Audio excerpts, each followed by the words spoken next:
বিশ্বনাথৰ মনাই জয়সিদ্ধি জয়পুৰ গাঁৱৰ এগৰাকী মহিলাৰ চিকিৎসাৰ বাবে আৰ্থিক সাহায্য বিচাৰি কাটৰ আহ্বান পৰিয়ালবৰ্গৰ। বিশ্বনাথ জিলাৰ মনাই জয়সিদ্ধি জয়পুৰ গাঁৱৰ এটি দুৰ্ভগীয়া পৰিয়াল। দুটি কণমানি সন্তানৰ সৈতে পৰিয়ালৰ মূল উপাৰ্জনকাৰী কুলমণি নাথে কোনোমতে দিন হাজিৰা কৰি চলি আছে। অভাৱ অনাটনৰ মাজত চলা পৰিয়ালবৰ্গই দুসাজৰ বাবে দিন কটাবলগীয়া হৈছে। অন্যহাতে একে সময়তে পৰিয়ালটোৰ মাজলৈ আহিল অমানিশাৰ আন্ধাৰ।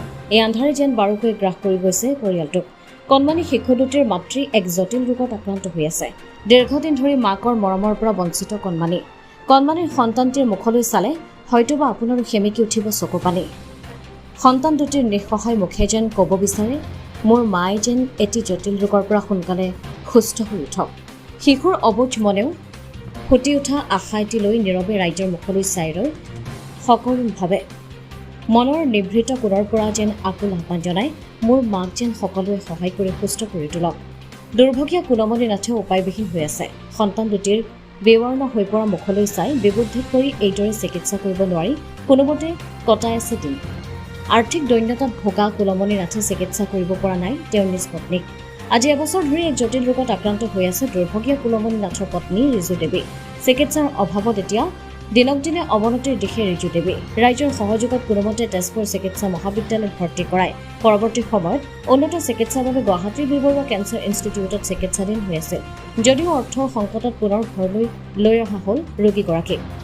কিডনীত পাথৰ, লিভাৰ কেঞ্চাৰৰ উপৰিও জণ্ডিছ ৰোগত আক্ৰান্ত ৰোগীগৰাকীক জটিল অস্ত্ৰোপচাৰৰ প্ৰয়োজন। সেয়েহে দুৰ্ভগীয়া পৰিয়ালবৰ্গই ৰাইজৰ মুখলৈ চাই কিঞ্চিত অৰ্থৰ সহায় বিচাৰি প্ৰাৰ্থনা জনাইছে।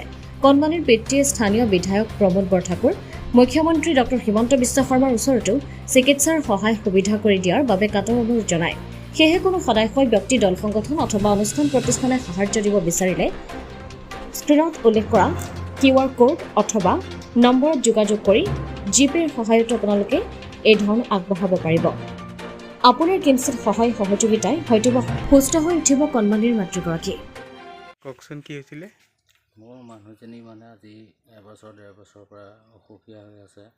মই দিন হাজিৰা কৰি খোৱা মানুহ, গতিকে মই যিমানখিনি পাৰিছোঁ চিকিৎসা কৰিছোঁ।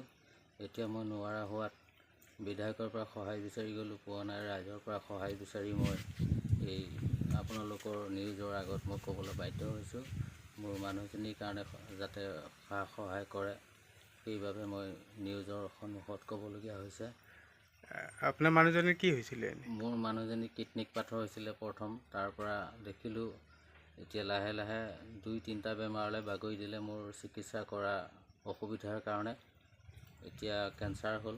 গতিকে মোৰ উপায় নোহোৱাত মই নিউজৰ কাষ চাপিবলৈ বাধ্য হৈছোঁ। সেয়ে মই ক'বলগীয়া এইখিনি। আগতে ট্ৰিটমেণ্ট কৰাইছিলে? কৰিছিলোঁ ট্ৰিটমেণ্ট, কিন্তু অপাৰেশ্যন নকৰিলে দুৰ্বল দেখাৰ কাৰণে এতিয়া বি বৰুৱা গুৱাহাটীত নিবলগীয়া হ'ল। গতিকে বি বৰুৱাত চিকিৎসাধীন হৈ আছে। ইতিমধ্যে আৰু চিকিৎসাৰ বাবে মোক টকাৰ প্ৰয়োজন হৈছে। গতিকে মোৰ টকা পইচা নাই। সেয়ে মই শাহু ঘৰৰ ফালৰ পৰাও অকণমান সহায় পাইছোঁ কাৰণে মই অকণমান আগবাঢ়িব পাৰিছোঁ। কিন্তু এতিয়া মই নিৰুপায় হৈ নিউজৰ কাষ চাপিবলৈ বাধ্য হৈছোঁ। কি ক'ব এতিয়া অসমবাসীলৈ? অসমবাসী ৰাইজক মই এইটোৱে অনুৰোধ কৰিছোঁ, সকলোৱে মোক কিবা এটা যাতে দান বৰঙণি হিচাপে দি আগবঢ়ায় যেন।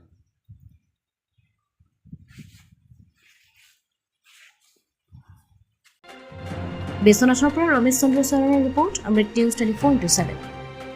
অমৃত প্ৰবাহ, অসমীয়া সাপ্তাহিক কাকতৰ ডিজিটেল সংস্কৰণ অমৃত নিউজ। সত্যৰ সন্ধানত অমৃত নিউজ।